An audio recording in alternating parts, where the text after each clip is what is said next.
Okay, so welcome to the IODA webinar on, and please remind me of our title, Creative Destruction.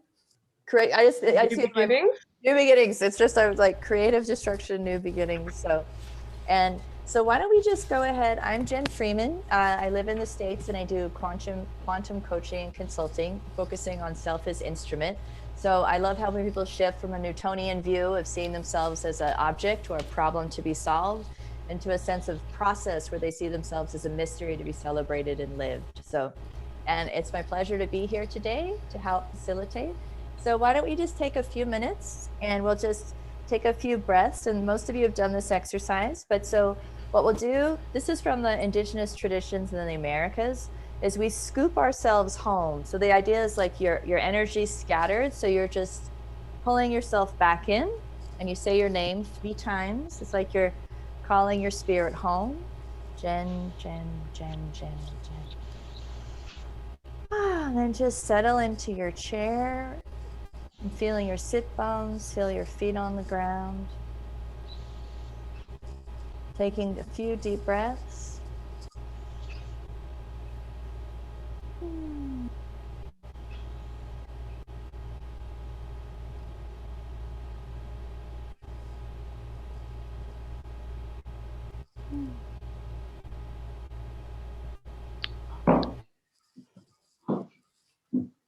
Okay, so, and is that, and please forgive me for name pronunciation just in advance. So I believe our Infinix, is that Mr. Johnson Oludiinda Oluwata?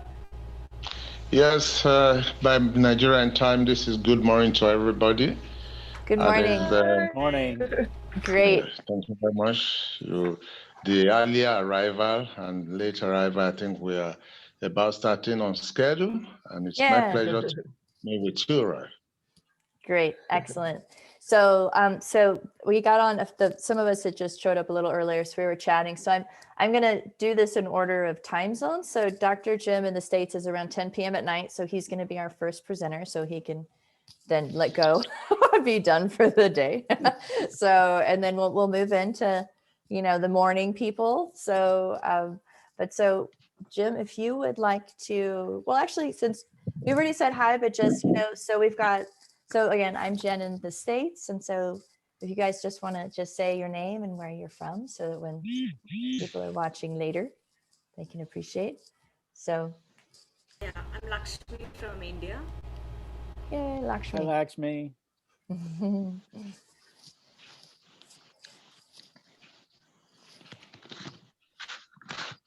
Lilu from Bangkok.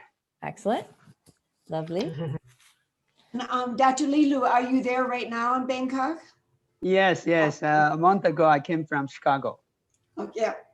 Yeah. So, and I'm Ann Clancy. I'm from the U.S., Montana. Like Jen, we live in the same city. Oh. And then we have Michelle. Hi everyone, yeah, Michelle. Normally from Cape Town in South Africa. I'm in the Eastern Cape at the moment. Yeah, and lovely to see you all in all various times of the day. I know, and you're in summer as well, so you're bringing us summer energy for those. Summer energy, exactly. So, and then we have Phyllis. I'm from Indianapolis, Indiana. I'm with AODN. Excellent. Okay. Lovely to have you with us, Phyllis. Yeah. Thank you for sharing the link, Dr. Lee. So, okay. Well then, Dr. Jim. I'm Jim Maddox, and I am in the Ozark Mountains of Arkansas, and so in the States. In the States, yep, right, kind of smack in the middle. Yeah, truly. Yeah, water. Yeah. Yep. and then I'm at the University of Arkansas. So, and I appreciated that opening, Jen. I just had to reach on the top of my desk here, and I've got my sage and my sweetgrass. Oh, nice. Excellent. Yeah, I love that. Yeah, I also Palo Santo, so all 3, they're so lovely. So So what we can do is, so let's all go ahead and mute ourselves, except for Dr. Jim. And so then Jim, you got your 10, 15 minutes. And Awesome. Yep. And then if when you're done, then we'll just, if anyone has any questions, we'll just go from there. So I didn't do death by PowerPoint, but I did have 2 slides if I could share, just kind of guide the conversation. Sure. So let's see. That's under security, isn't it? So you should be able on the 3. Let's see. Yeah, it should. Can you do it? It looks like you should be able to. It said host disabled participant screen sharing. So you should be able to go up to the 3 dots on my face and make co-host. Yeah. Okay. You're co-host now. All right. Can you open? Awesome. I can. Great. Okay. I am muting now. So when Jen this came out about the webinar, I immediately thought, oh, I know what it is that I would love to have the group kind of talk about. And so this isn't really so much really a presentation, but it's kind of some questions. And so I'm working on a research article with a couple of colleagues. And so we're in the early phases of it. We've kind of done some lit review and we've got some ideas around it. One of the colleagues is really ambitious and wants to turn it into a book. I think that's getting way ahead of ourselves, but it's really around what are the organizations going to look like when we kind of transition to the world opening back up. And so, will the changes that we've seen, will they change? So are they going to go, what things will go away? What things maybe, what changes maybe are permanent? So kind of, temporal change versus permanent change. And then maybe what's gone away that won't come back. And what maybe have we, I think in some ways we haven't begun to see the change yet. And so what might emerge. And so, there's just kind of that, it's like the topic of this about the new possibilities. And so, every ending brings, new possibilities. And so, so that's kind of, I just want to throw that out there to think about what, and then with those of us that, that have clients and organizations that we're working with, what questions might they have? What things are we seeing with them? And so just what are some of your thoughts as organizational design people, organizational life people? What are some of the things that you think will, some of the changes that we've seen that have been significant that will stay? What do you think maybe has gone away that's going to immediately come back? What maybe isn't going to come back? And so I'll just kind of throw that out to the group. And so. Awesome. Thank you. Yeah, I'd love to. The first thought that comes to my mind is wondering if a number of people still working from home, if offices, or if there's going to be a larger trend of keeping people more working from home. But that was like my first thought or first question. So. Yeah, I think that's a great one, because I think that on the one hand, when I think about it from an economic standpoint, the finance people are going to be like, yeah, we can save on utility costs, and with our don't need as much of a footprint, so we can have a smaller building. But then at the same time, in that same mindset are those that are like, but can we really trust people? Or how can I control people if they're not here in the building? And then do we need as many people doing the controlling if people are working remotely? So I think there's going to be, that power shift and that sense of trust and what that looks like. So yeah, I think on the one hand, it's going to be this tension between we've seen it work, but there's going to be those that are like, okay, it was nice while it worked, but we need to go back now to. Yeah, I was chatting to one one of the teams we were working with in a metro, a local municipality, and they were saying they're having a lot of tension around that. So at different levels of the organization, the sort of more senior managers and the sort of people who are doing more sort of technical thinking work, they're very happy to be remote and they're almost seeing it as a perk. But people who are trying to manage delivery teams, on the ground, services, whether it's like, public works or cleansing, whatever, they're finding it very difficult, and they're pushing back and saying, no, we should be back, in the offices. And then there's also issues of, what it means, which is maybe not an OD issue necessarily, but has wider implications of what it means for city structures and the movement of people and the life of hubs, for example, the places where people would gather and share ideas and things, and now they're feeling that it sort of scope for innovation of people connecting with each other in the cities if they're all separate, and obviously all the economic activity that goes with that. And universities are having the same issue. Some of the universities we're working with, they really try to think about, what's their model, and also for the joy of work, for a lot of the lecturers who finding just not having the energy of people in the room with them, that it's more draining to be just teaching online the whole time. So maybe there's something about how do you motivate people or keep them energized in their workspaces in this new shape, and are they going to be less? I have a sense people's motivations and their sense of what's important to them is maybe also shifting. And what does that mean for organizations? Are they going to be less committed to, less loyal to organizations, more just, or are they going to be like, this must be important to my life, and it must have meaning? It's going to be interesting to see. I also think your consumption patterns may totally shift. So some organizations who were relying on selling people stuff, they may not want to buy that anymore. Maybe. Yeah, I think the companies that have thrived, it's not because they've done anything right. It's just that they've had products or services that were critically in demand, and the same with companies that struggled. It wasn't really from lack of how they did things. It was just they were in the wrong industry at the wrong time.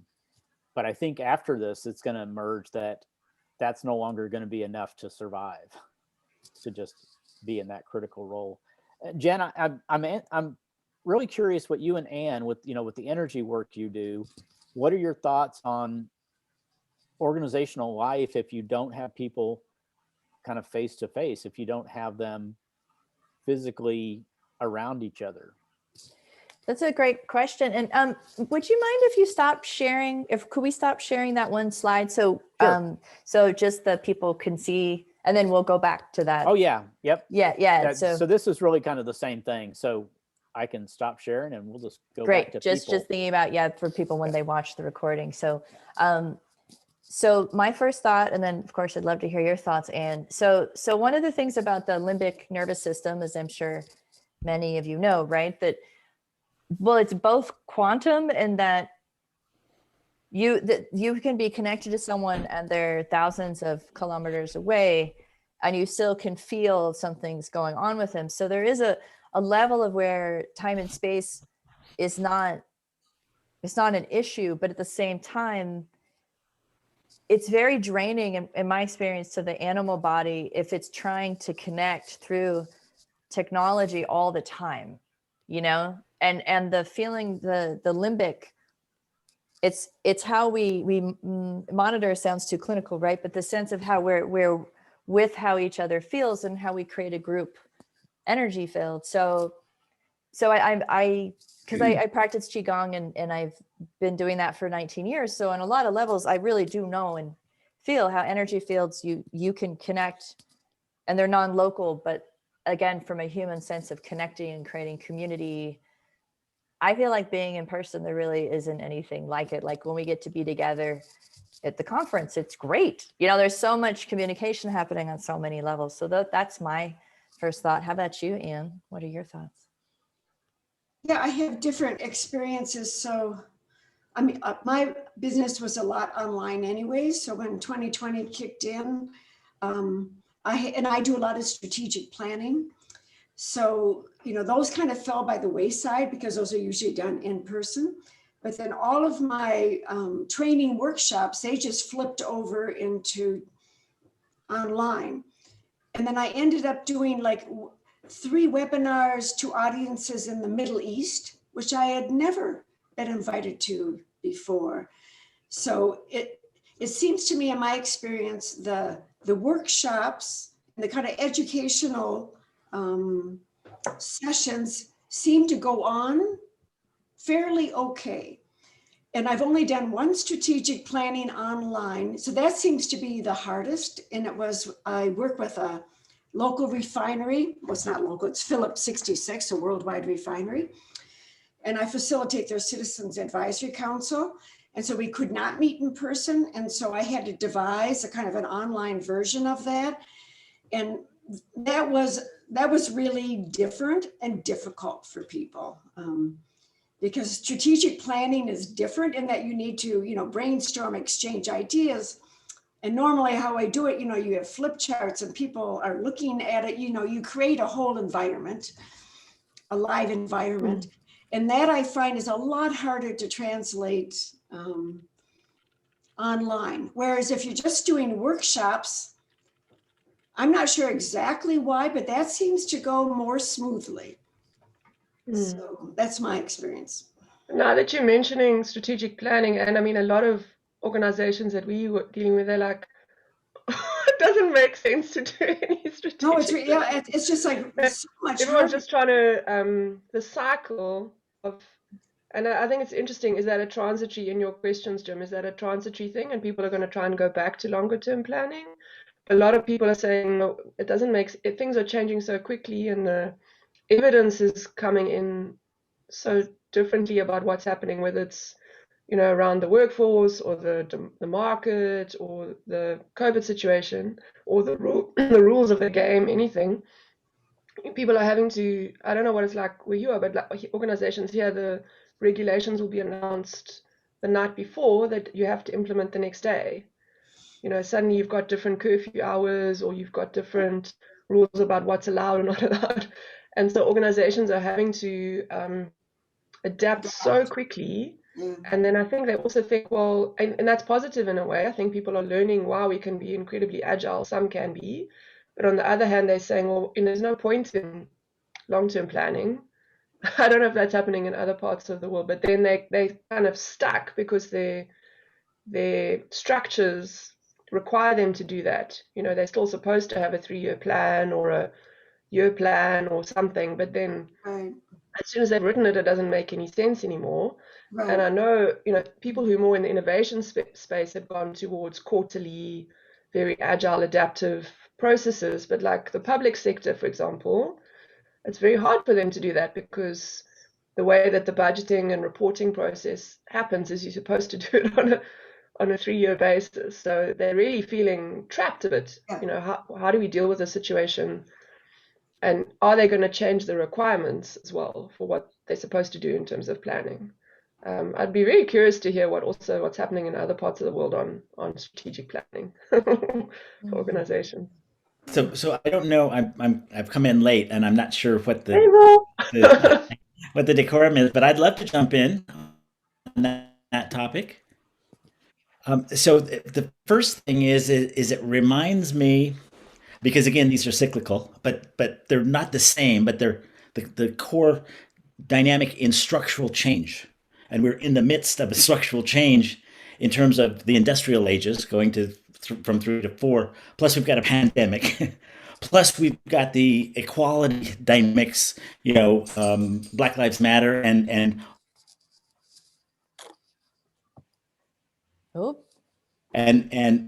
Michelle, I love what you said in terms of what people are, and it all depends on what level of system you're looking at this at. Because if you're on the front line and you are those folks who have the regulations that you do a 3-year plan and and blah blah blah blah, and things are changing so rapidly that you can't, then you've got that dilemma between control and sense and respond.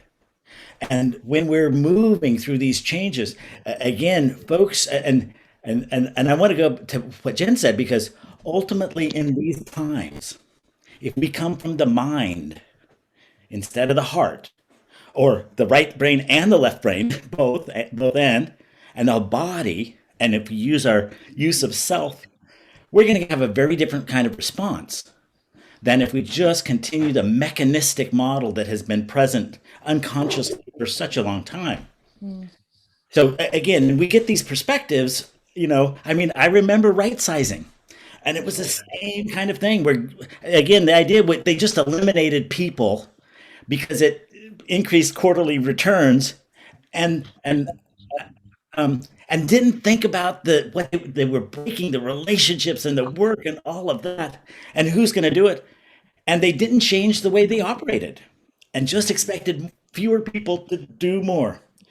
Those are the kinds of things that create the readiness for transformation. And to me, these are the signals and the symbols that we're seeing around the world in so many places. So I would suggest that, again, when we travel around the world and meet with different people, we find family everywhere we go. As long as we cross the street to talk to a stranger, as long as we're willing to leave our home at home. When people live in the same place and only interact with the same group of people, there's this illusion that their way of thinking and being is the right way. And we know that every group in the world knows that they have the answers. And just if everybody else would listen to them, which in itself creates that conflict. But the solution to that is this, that we're doing tonight. The networks that are crossing cultures and time zones and that are coming from love as opposed to fear. And on that note, that's perfect. We're like perfectly in Jim's time slot. So did you have anything you would like to, add in conclusion or share with what you've heard, or what else would you like to say? I don't know if this was in the notes that went to everybody, but it was what I shared with you, Jen, early on when I was first talking to you about this idea. Was I was reminded of when after 9/11 happened in the States, there was this, and I remember like Time Magazine had this big article about how there was just this like awakening of people of like stepping away from their high powered jobs and like taking less demanding jobs so they could spend time with family, and people doing more volunteer work and just kind of repurposing. And I think that was transitory. It's still not going on. It kind of was like, it wore off. And so that's what I'm wondering is, what are these changes that we're seeing that are, some positive things that are happening, and which of those are going to kind of wear off and we'll go back to some of the old habits. Sure. We built in time for extra questions. So yes, Phyllis, please. What would you like to add? Oh, can you unmute, Phyllis? Can you let me see. I'd like to share with you more from the personal level and also from a micro level. Of course, healthcare system has been profoundly affected by the COVID-19 experience. And during this period of time, since last February, I had one cancer surgery. I had 30 rounds of radiation. And I also had the thyroid issues, so I also went through nuclear medicine thyroid treatment. So I observed in the hospital, on the one hand, we're becoming much more personal in the sense that more care being given to you, so kind of, so to speak. But on the other hand, we also become much more impersonal because there are more guidelines and there are more rules. But on the other hand, the hospital has become much more flexible. Namely, if you cannot get a blood test in one facility, they can switch you over to another facility and very fast. So in that sense, it's a flexibility. but also you find inflexibility for patients. There are so many things that supposed to be scheduled to be done, but cannot be done because of the availability of certain facilities and so forth. So I think that then this brings me an observation that not just the healthcare system, all organizations in time of crisis, you have to become very adaptive and make quick changes, make faster decisions. I know that there are many medical decisions used to be go through several channels, but now I feel like the frontline person is making quick decision, and they're becoming much more of an important decision makers. So that's one observation I have. And another one is another related to flexibility. All organizations, in terms of productivity or products, you cannot say, okay, my company only produce certain things. No, in times of crisis, you just have to jump in. So one company, they have never produced masks. And now they have to put some raw material together. Say, okay, in 1 week, we will produce 10,000 masks for the necessity. So this kind of a flexibility and adaptability is a key to survival for organizations in times of crisis. Thank you, Phyllis. And I'm so glad that you're here with us after all of your health stuff. So, wow, that sounded like a lot. So, yay. I mean, just that alone. It's fun because, you know, with the OD, I need my observation. It's great. And yeah, and did I think what's going on there than my own illness? I just wanted to make one observation, was that certainly the restaurant industry, I think worldwide, I can speak obviously more to the US restaurant industry, has had to be unbelievably adaptive to even survive at any level. But I think that's also an example of an industry that when they can, they will go back to the way that they were. But I think they will retain that, you know, a higher level of adaptability. Yes. They, you know, and my husband was a restaurant owner, so I'm particularly, you know, knowledgeable about that industry, but what they have had to do has been really unbelievable, just to survive. So. And another flexibility refers to empathetic boss. You know, like working from home, and then working mothers, how do they take care of kids and still also working from home, that sort of thing. Yeah, and then you have to reevaluate the whole performance evaluation. Yeah. Yes, you do. Yeah, when you're dealing with all of the things that everyone has had to deal with in the past year. So, well, thank you so much for bringing up those great questions, Jim. And I realized in my excitement to start, I didn't read your bio, so I apologize. So, because he has a beautiful bio, so I'm even just going to read the first sentence in closing to a thank you. Jim is a teacher of peace, a mountain lover, a higher purpose seeker, and a connection builder. He continues to live this pursuit as an organizational development consultant and professor since 1994. He's passionate about helping individuals and organizations experience life to the fullest and engage in positive transformational change. So, which I think you just demonstrated beautifully. So thank you. So, well, thank you. Yeah.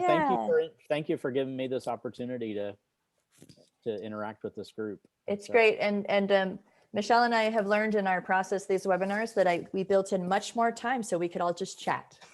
So it's great. This is perfect. So, so our next presenter that I was going to do in terms of time fell off connectivity wise. So we will move on to Lakshmi. So we will have some dance from India. So, so I will start the PowerPoint for you, Lakshmi. Yeah. So in here, let me share my screen. What time is it there, Lakshmi? It's 10 o'clock in the morning. 10 in the morning. Yeah. This is a morning dance. Yeah. Okay, so you just tell me when. So. Yeah. Okay. Thank you. Oh, and I get to read your bio. Sorry. Again, I'm tech and facilitator, the different hats. So Lakshmi brings embodied experience and movement exploration as an integrated approach for holistic growth and development of people for all age groups and gender. She has worked as an HR professional for 11 years majorly with real estate and construction companies, and moved to the OD space from 2012. As the founder of Way to Roots from 2013, some of the clients that she has partnered with includes manufacturing, aerospace, pharma, and business school for specific HR projects and OD consulting assignments. Clients for embodied work include business schools, financial services, and pharma, apart from open space and individual group sessions. She is a professional, classically Bharatanatyam dancer and pursues learning, performing, and also a pranic Tao hands healer. She is a dance movement therapy practitioner from Tata Institute of Social Sciences, Mumbai. Woohoo! So, Thank you. yes. Okay. Okay. So good morning, good afternoon, good evening, everyone, as per the time zone. Let me begin with what you see on the screen is a symbol of cosmic energy that is believed, which is a universal embodiment of dynamics, which is Shiva. So you can see the balance and alignment here in terms of the non-alignment and imbalance, which is also part of what we are experiencing right now. So that is what is shown in the symbol as well. The left leg, which is swaying, is considered as the chaos, and the right leg, which is grounded and still and balanced, is kind of holding that space. So both are coexisting as and that's what is believed, presumed, and also we dance this form, which is a balancing of both chaos and a pause. So the next slide which we go to, so taking a cue from this is a creative destruction, which is part of the dance. And I hit the next slide, but it's not. Yes. No, can you, I think I've made some animation to it, so maybe the fonts will come up. Ah. Yeah. Okay. Yeah. Yeah, you can just keep it clicking. Yeah. Okay. Yeah. So if you see, the nature itself is in a cycle. So if you see the human lifespan, the change of seasons, or even the musical composition, which I've taken here as an example of Carnatic music from India, which goes in an ascending and the descending cycle. So everything is part of the cycle, and that's how you see the wheel of dance, which Shiva dances in, is a kind of birth and rebirth. So it also denotes creation and also the destruction, and it's also considered as a fire dance because it has its volatility, and also it has silence when it's needed to be. So it has both the aspects, and which symbolically represents the wheel of life. Yeah, we'll go next. Yeah, if you see the picture is there, which denotes the cycle. Yeah, so the next slide, please. Yeah. So in dance, what do we mean by creative destruction? I know most of you are also into energy working like Zen and so if you can extend your hand, if you just want to experience, extend your hand till like this up, stretch it up a little bit in this position, and hold it for a few seconds, how much ever you can. And when you feel a little pull and a little uncomfortable, you feel your muscle pushing you up with the, you can hold it for the time how much ever it's possible for you, and then you can bring it down. Yeah. So if you hold this pose for more time, you will feel your muscle pulling here, and it opens up your muscle and tissues. So if you see the pose which we hold in dance or yoga for that matter, initially you'll feel resisting towards those pulls. You'll feel pain and the mind block is too much. Then we feel like, should we have to dance this in the third fastest speed? It's not possible. So there is a mind which blocks always more than the body, because the body is flowing and it's very fluid. So when you start practicing it, when you start holding the pose for a while, it really opens up your psyche, it opens up your body tissues, your muscles, and then maybe we'll start looking forward to that pose for a longer period of time. We'll start expecting that. Yeah, then you can go ahead. Yeah. So what we do in dance or yoga is participating in an act of creative destruction. So initially we might feel the resistance, but that resistance and stiffness and stuckness completely gives birth to something new which we haven't experienced at all.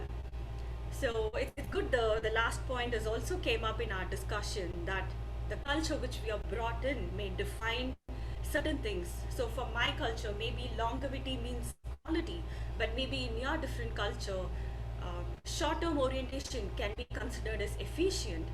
So how do we balance between these both is the key in terms of creative destruction for new beginnings. Yeah, let's move on to the part of, so Shiva is considered to be the king of dance, so we do the dance of destruction. Pralaya in Sanskrit means destruction. So whatever happens in the outer world affects us. So that's what is happening right now. What's happening in the environment is affecting us. So very similar thought, it is there in dance too. It's an integrated thought that when Shiva did the dance of destruction, what happened in the outer world is Uka. So we face that, and this has been done billions of years ago, which is called as the dance of destruction. So there are few things which change by seconds. Few things takes a lot of time to change. Organizations comes and go, ideas comes and go, things rise and fall, but nothing is ending forever. There is always a new beginning. So that is what the dance of destruction shows, because the 5 elements which is key for our creation, the fire, earth, the sun, the space, and the water, is also the same 5 elements which does a lot of destruction as well when it's used at its maximum extreme. So having this background, I would present to you a small dance number which shows the current world that we live in and what is the world that we want to see, what we want to experience. So this is symbolically mentioned as the opening of the third eye, which Shiva destroys the world from the third eye where the fire came up. So there is one fire which engulfs the whole world, and there is water everywhere, and there are earthquakes everywhere, and the whole space gets into a vacuum. It's just taken away, and there is nothing in the world. And from that brings the new world, the creation, the emergence. So I'll read a small script for you to understand the dance, because there are certain gestures which I do, which will help. So the condition of the world is such that Lord Shiva, who is in deep penance, is interrupted because the Mother Earth is completely devastated and disappointed at the state of the universe. The fundamental tenets of Kali Yuga, that is this part of the earth, we have, it's been taken over by lust, anger, greed, emotional attachment, and pride, and jealousy, and all of it, which is ultimately leading to animosity among humans. So Shiva does the Rudra Tandava, the dance of destruction, and disaster takes over the universe. There is a lull period after the destruction when Shiva calms down and gets back to his original form. So the world that we actually want to experience, on the other hand, is the resurgence phase that marks the 5 elements of nature originating from himself. Firstly, the air, which flows from the Maha Mantra. It's a hymn given by the Lord himself. The water, which he carries from the Ganga, which flows as a river. The Agni, or the fire, which is symbolically shown as light, or the sun that we see emerging from the third eye. Fourth, the earth is created by Shiva when he lifts one of the planets, which is moon, and he puts it on as a earth. And lastly, the Akash or the ether created when Shiva throws the moon.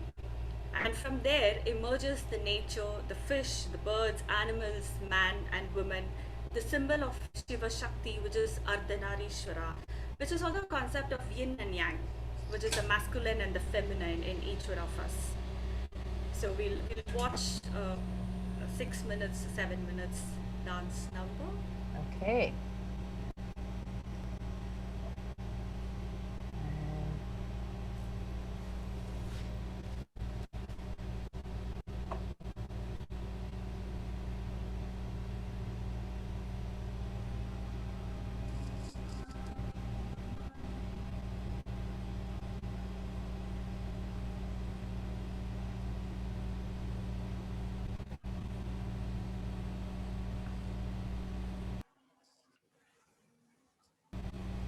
Is it the volume all right?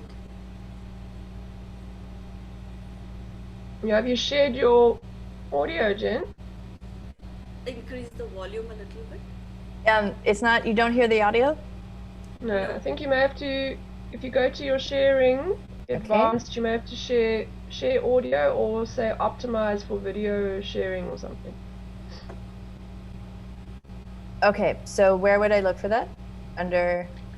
When you share screen and you see right at the bottom, there should be a little, those two little bottom left, share audio and optimize screen sharing. Okay, well the audio is wonderful. I'm looking forward to you hearing it.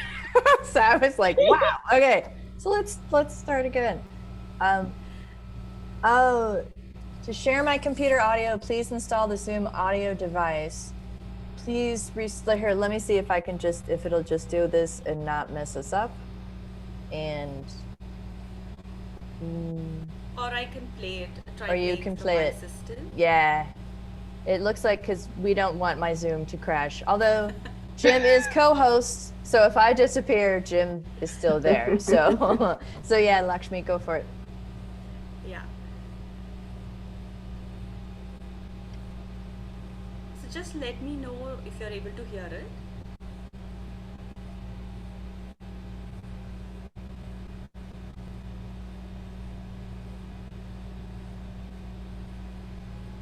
I can't hear it. Can you hear it? No. Maybe just Lakshmi, can you see if you go to your share screen and you go to advanced or just right at the bottom, there's two little buttons. You should get two little buttons. Yeah. And the one says optimize for video. See if you click that one. Yeah. Let me just play it now. Try.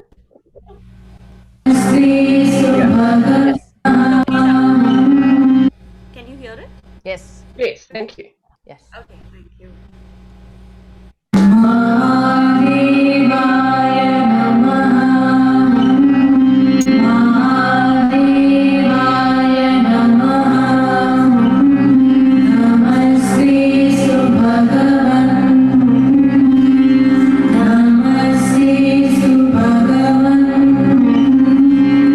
Namaste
Wow, Lakshmi, that is mesmerizing. Like, I feel like I'm in a, wow, that was, oh, wonderful. So is there anything else you would like to share with us about it now that we've gotten to watch that beautiful piece? Yeah, so the next slide, we get into ourselves. I think, hope I can have 2 more minutes. Yes. Or I'm, okay. Okay, So, or do you want me to share? Okay. yeah, it's still, am I unmuted? Sorry, it was doing the, whatever we asked it to do about sound, it didn't like it. So I'm like, okay, you just be quiet and we'll get to the end of this lovely lady's presentation. Okay, so. Yeah, the next one. Okay. Yeah, so outside we all have watched about the destruction and the new beginning. Let us take a minute or two and close our eyes. I invite you all to close your eyes and experience what you have seen, and let's travel a little bit inside to see what is the image, what is the memory or a story that's coming up for you right now in this moment. It can be a thought, it can be an emotion, or where is that you're feeling stuck even in your body parts? So do a scan from your head to toe and see if there is any body part that's seeking your attention right now, which is actively resisting anything at all. If it is not there, it's perfectly fine. So it can be a body part or a thought or an emotion.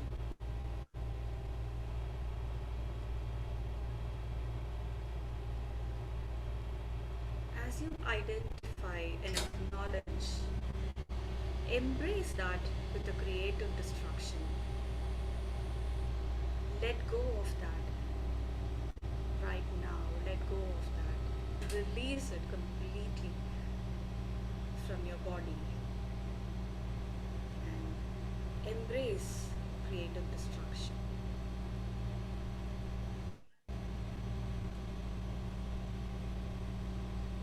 And as and when you're ready to open your eyes, you can do that.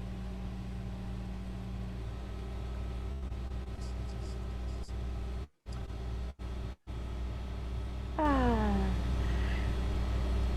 Thank you, Lakshmi. Nice. Thank you. Amazing. Jen, do we have time for a question, or do we need to move to the next question? No, because unless our Nigerian friend finds a way to get back on, we have room. So yes. Yeah, let's have 3 minutes. Yeah.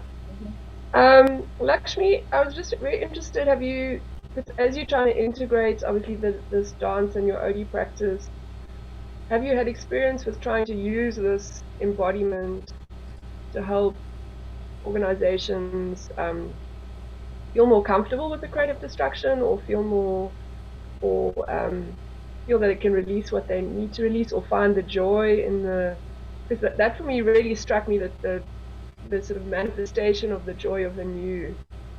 Yeah. And connecting with that rather than just being in the destruction part of it, or looking forward to that somehow. Have you had any experience of how to bring that to your organization? So, more than the organization, I remember a session which I did for OD students, which I brought movement as a part of an intervention. So I took them through the movement rituals as a process to experience. So the idea is for people to understand that movement also can be an intervention. So I'm yet to explore body as a part of intervention of OD, which I'm hoping to do it soon, because it really shifts the entire thing of what we are really seeing right now. A small example can be of movement exploration, where somebody is somebody felt always she has to be on the go, she has to be moving fast. And when I did the polarity movement with her, like it was not only designed for her, but for the entire group. She felt it made a shift in her because she said immediately got connected with the slowness. So it's not only that she has to be rushing all the time, and the moment of taking pause helped her a lot in terms of accessing the other part of her own body which she have never used it at all. So I think that's a shift which movement work brings to people and the organization. And Thank you. can I make an observation? Yeah, sure. So as I went through that, Lakshmi, I absolutely loved it. So when you were asking the question, the image of what I'd like to see that came up to me was your second Earth. You had the two Earths. Okay. And then when you had us scan our body, I came down and I felt right by my kidney, I felt a little bit of tightness. And so I got just curious about that and went in and asked what it wanted to say. And it didn't say anything, but the image came back, and it was like a beautiful Asian or a drawing of an eye of a lion, and it opened. And to me, so that said, what do I need to do? Open my eyes. So thank you. Thank you. That's perfect, Bill. Thank you. And that's our Lakshmi. Thank you so much. Thank you so much. I enjoyed doing it. Wonderful. Yeah, and thank you for playing it from your machine. So, okay. So again, thank you for tech support on that as well. So, so now we get to turn to Dr. Li Lu. So, Dr. Li Lu holds a PhD in organizational development from Benedictine University. He has served as a consultant to cities and organizations in Thailand, Cambodia, Myanmar, China, and in the US. Dr. Lu has been an adjunct faculty member in MBA, MIS, and PhD programs at many universities in various countries. He is the co-founder of Asia OD Network and the co-founder of China OD Network. He served as the president of AODN in 2007, 2011, 2016, 2018, and 2021. Dr. Li is the Association Dean of Global Project of Graduate School of Business and Program Director of Doctoral of Philosophy and Organizational Development at Assumption University of Kingdom of Thailand. So please, Dr. Li, take it away. Yes, thank you for having me. It was my pleasure to share. Usually I reject to make any presentation publicly. When I saw the topic, and also we have not done with the pandemic yet. So I really would like to share some of my thought. I hope this would not bore you. I'm going to use the share screen. I have 6 slides I want to share with you. Great, I gave you permission, so you should be able to do so. Okay, thank you. All right. As you can see, IODA has this webinar schedule, and I was very hesitant, but then I said, I got to take this one. So the question for me is, how do different types of organization learn to navigate? And then this is talking about small agile startup to the massive corporate, as long as, and also the government, they have a big system. So in order to answer these questions, I'm not going to use metaphor, but I use the theories, what we know. So the theory I know is, I use Albert Ellis ABC model because as you both talking about the VUCA situation and the external environment has been disrupt our thinking, our feelings, our behaviors.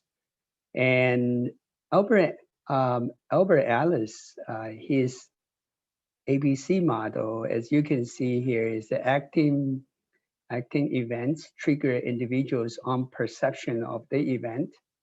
And then we evaluate with our existing beliefs, values, experience. and also with our emotion and cognitive thinking.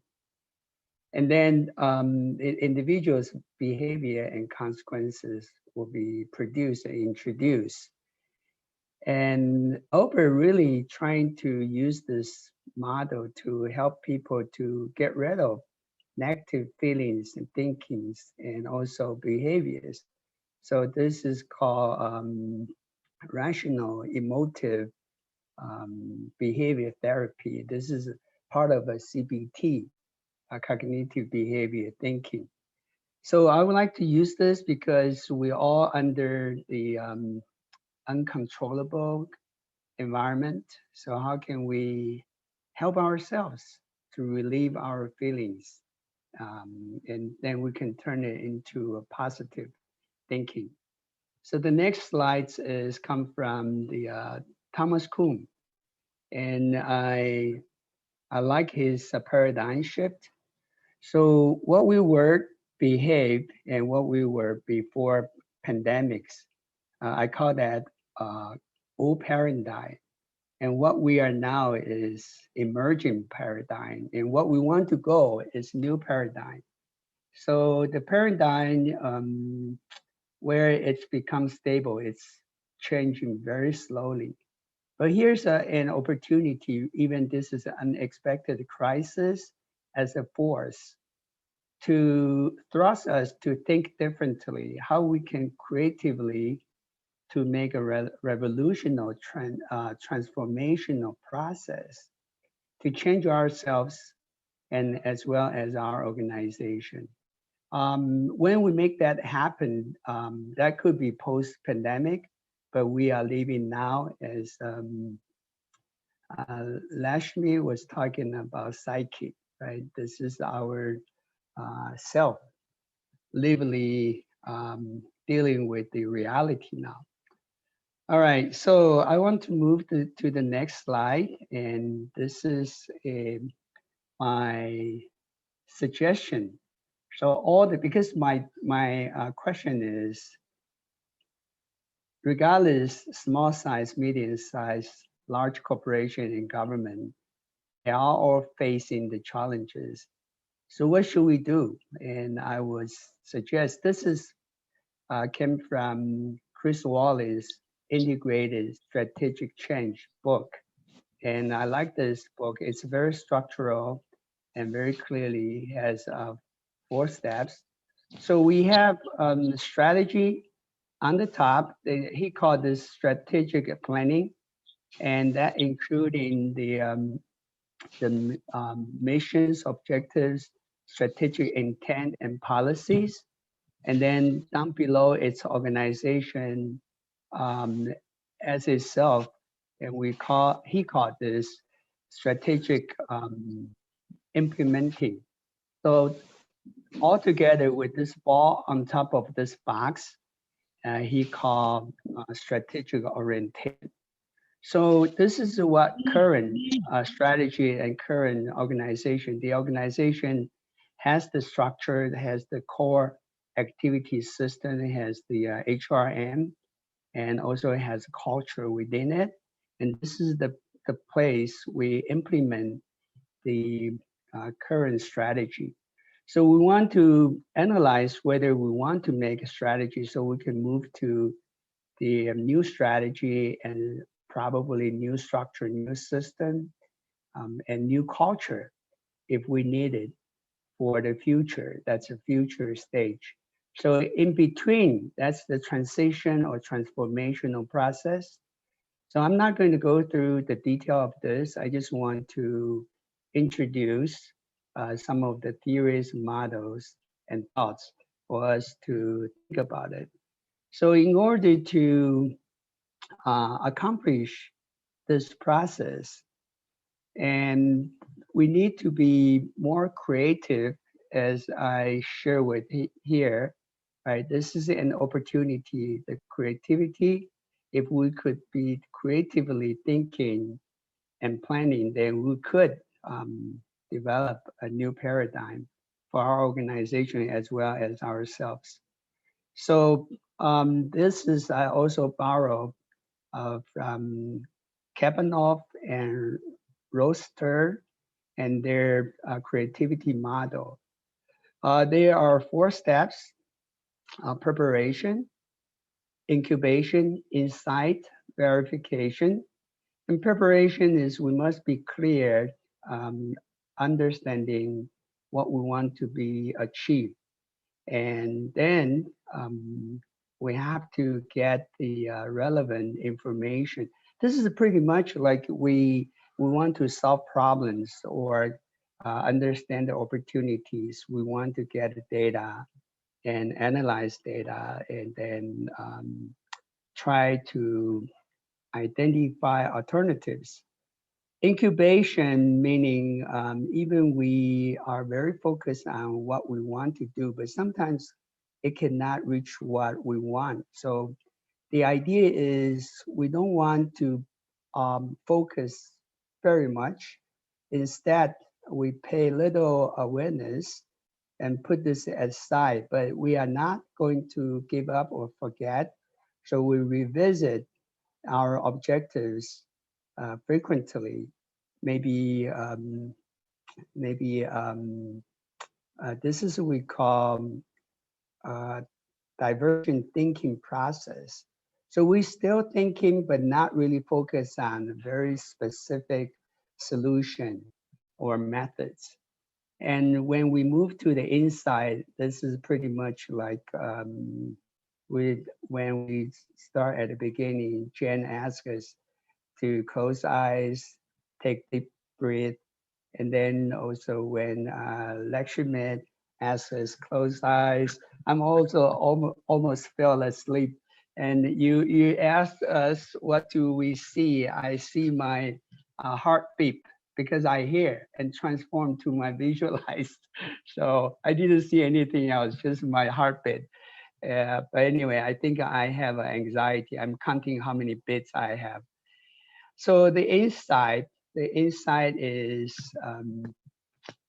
we don't know. We cannot make a plan when the good ideas or thoughts will emerge. So we should be able to have a notes, a book, so we can write down what has been come out.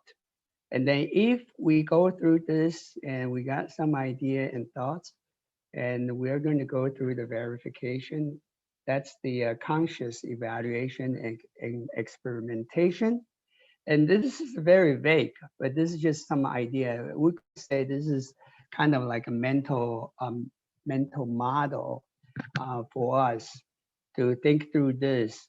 So certainly when we reach the 4 steps, this is not the end. This is actually the beginning of the next creativity process. So we need to have a more experimentation ourselves. And I use action research, but this is not actually action research. This is actually a problem solving and decision-making process. Our action research is, by definition, by definition, definitely we need to follow the steps, but every step is cyclic, iterative process. And I want to point out the 4th step, act on evidence. This is creativity. So we want to think and do differently and so-called out-of-box thinking. So we don't want to satisfy what we identify the first appropriate or justify solutions, and then we do it. So, but this is not one person's job. Brainstorming definitely will be a good practices for us. But then there's other things we need to consider: the leadership support, the context people are in, and what other process, the methodology to arrive at decisions. So people are not feared, they are willing to involve and share their ideas freely. Okay, and then the last is a very simple business model canvas, only have 9 elements. And that could be easily to help people to put heads together, to identify and thinking about what's next. What is next is actually what is the next strategy for the organization. It could be for individual ourselves as well. So the answer for the question I pick is, in order to feed all sides of organization dealing with the reality, we have been under the VOCA situation. So the strategy definitely is a way to go. And this is what I share with you. I bring six models. I didn't create anything. I just bring them and then integrate them. So we could start from here to have some conversations. Thank you. Thank you, Dr. Lee. And yes, you may not have seen in the chat, but Michelle observed that we had a natural emergence, a wonderful coincidental emergence in our order of contributors, ask the questions, metaphor, and embodiment, and now application of theory. So I think that's lovely. So as a side note, our fourth presenter, as you may have noticed, is having a hard time connecting. So he keeps getting kicked on and off. So and he had emailed saying, I'm trying to get in. So let's just we'll chat about Dr. Lee's presentation, and then hopefully he can get on before there's 10 minutes left. And then if not, then we'll just continue to chat basically. But so we can just send him luck that he can get it to connect. So yes, so would anyone, Dr. Lee, do you want to ask any questions, or are you just opening the floor for comments, or? Those are the theories and models. I also want to share with you probably three actual real situation I have been involved in the last 300 days. So firstly, the university I'm working now, and in January, when university aware China has something going on, so we had an internal meeting. So quickly we decide we want to go online. So in March, the whole entire university shift the course teaching online, and I'm the one raised the questions. Says, can online be also deliver quality learning experience? And I'm the one actually against that. Even I offered the solution, one of the solution. But after almost 10 months, I realized online teaching give myself very good and also bad experience, become very stressful because I cannot interact with students as we did in the classroom setting. But this is one of the way we can only continue our duties to share knowledge with our students. And I was working at home in Chicago, and this is also very stressful. That's the good things. I can stay with my family. Bad things is I only like 3 hours a day to work. When Jim was talking about, are we worried about employee? They may not work as hard as possible. You know, when they're not in the office, nobody watching them. Well, my case is I try to escape from the dining room, living room down to the basement, but my granddaughter come to see me, say, hey, granddad, grandpa. So I don't have any privacy, and I have so many works. So I was very, very much burnt out.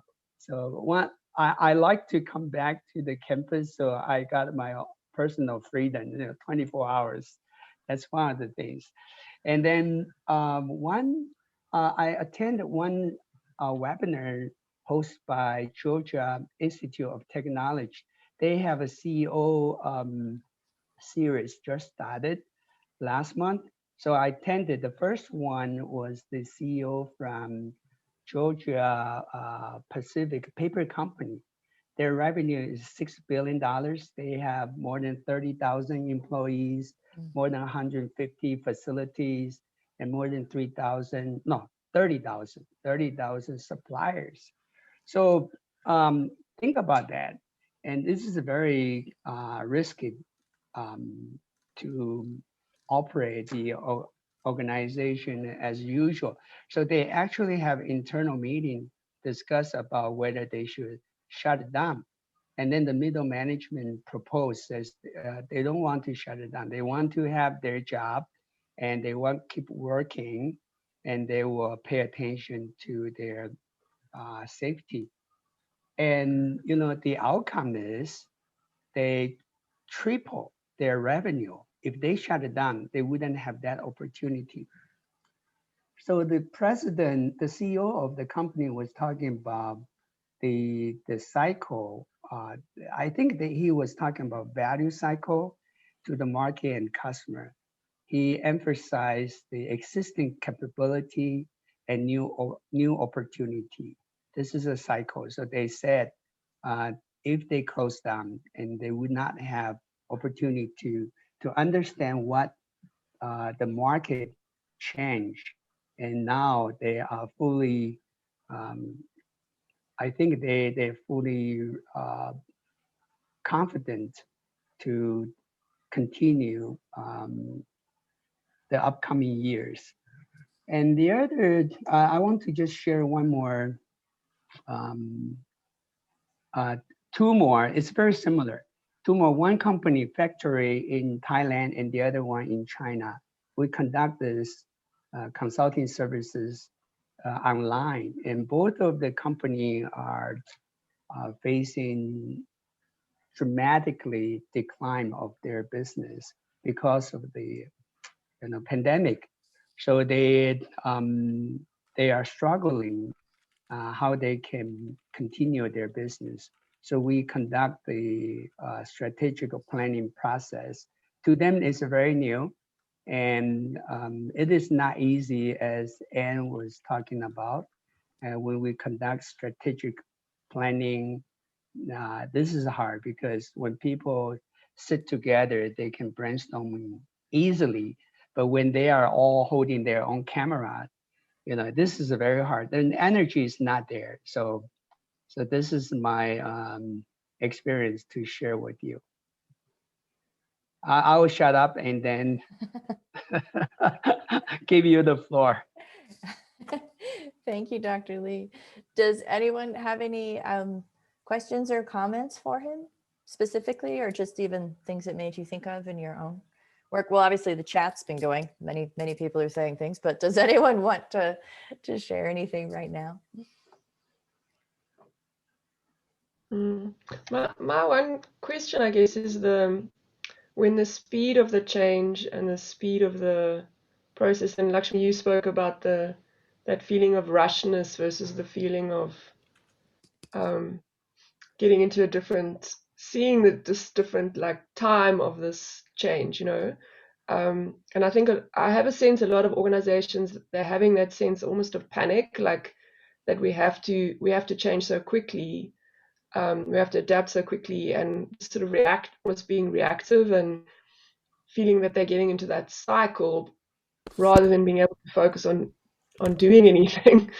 And I'm just wondering about that with all those, the theories, for example, Dr. Lee, how does one help people think about what the right pace of strategic orientation? To me, it feels more like that sense of orientation rather than plan is maybe more helpful to people than trying to say, oh, we have to put a plan, as opposed to like, let's point ourselves in this direction and see how, what happens, and improve the feedback loop somehow of knowing whether we're on the right track. Otherwise, I think people feel like they're just going like this, like, okay, we're going here, and then we're going here. And for people to not find that very agitating or very distressing almost in their organizations. Sorry, the dogs are barking. Yes. Well, for a bigger company, they have resources, they have a professional on the job, so they can provide their expertise.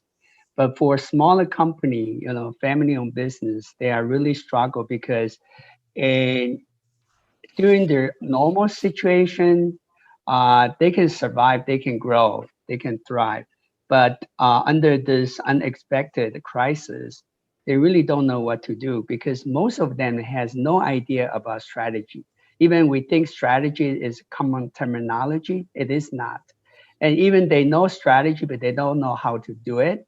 You know, you're talking about strategic planning and implementing, and you have to have people committed and they are going to do it. And then you have to develop the KPI to make sure the motivation and driving force continuously.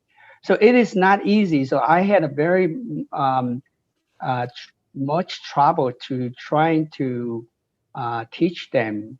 So especially online, this is very difficult. That's why I said myself, this is the time OD people can help because we deal with the human as, you know, you mentioned the human self as the instrument for change, right? Both Jan, both Lakshmi, and was talking about also William was talking about that. So I think this is the time really for OD people be more active to help the people, not even locally because online technology can help us.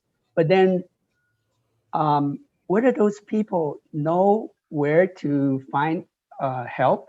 If I got sick, definitely I will find physician, hospital, or clinics. But OD is, again, not that popular. Even we claim we are organization doctors, but whether the small company, they know. Big company definitely like N, right? He provide consultant, maybe Jen, right? Jen provide consulting to big companies. But how can regular small size company know? This is the time I think OD can really do something for our community. But how? I don't have an answer for that. I have answer for how to create a strategy, but I don't know how to reach them and how to convince them. Thank you. And I want to point out, and we just have 3 minutes, and I just emailed our Nigerian presenter, so we're 3 minutes is not enough time, so we can just close out. So yes, comments, and then we'll just have like one last, like we can say one thing we learned, or just, you know. But yes, Anne, please.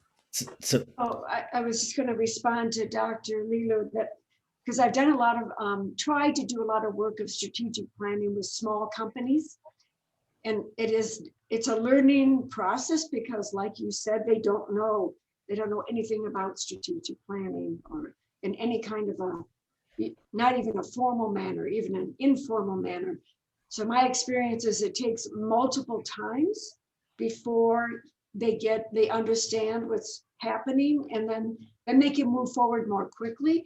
But the first time is very arduous with the group. They literally do not know what's going on. They don't have that concept yet. And the other thing I was going to say is there is she's a kind of organizational consultant. She's very popular in the United States. Cy Wakeman is her name. She really has lovely material. And what she's saying too, as a result of COVID, is having the expectation of your people that they stay on top of everything. And if they don't, really, you're out of here. You're gone. You should be anticipating the technology. You should be trying to stay on top. And if you are like, oh my gosh, I don't know what happened, then you're not living up to the anticipation and expectation of a good employee. So that's what I've seen one of the things come out of the COVID. So in our last minute, I first want to just thank the presenters so much. It's been thank you for your generosity and your time. And it's just so beautiful what emerged. I really loved how you named that, Michelle. And then also maybe if you just want to, we can just do a round robin of one word about how you feel or what you've learned, or just, yeah, after our time together. So I'll start. And for me, I feel, well, I guess the sense is refreshed. It's refreshed and inspired. So 2 words. So yeah, if anyone else would like to say or type in the chat box, I'd love to hear. Mine was inspired. Great. Mine is expanded. Lovely. Mine is just energized and new ideas. I came into this like, oh my gosh, it's end of the week. I'm tired. And and now I'm like, I've got all these ideas floating around in my head. And so you all have brought a lot of good energy into my life. Great. I feel good, and I feel the time is too short. I want more to listen and talk. I know it does. You know it does. Isn't it? How about you, Michelle? Hopeful. Nice. Excellent. How about you, Phyllis? I'm thinking about the leadership issue, in times like this, where the leadership styles needs to be changed. And also the organizational decision-making process, whether it's going to be top down or bottom up. We just have to have a paradigm shift in many different ways. Preach. Paradigm shift. Yeah. So how about you, Dr. Lee? You can have our closing word. Yes. Mind opening and fully engaged. Very good. Energized. All right. Thank you, Yes. IODA. Thank you. Bye. Thank you. Thank you, everyone. Yeah. Good night, everybody. Till next time. Thank you. Thank you. Bye-bye. Bye all.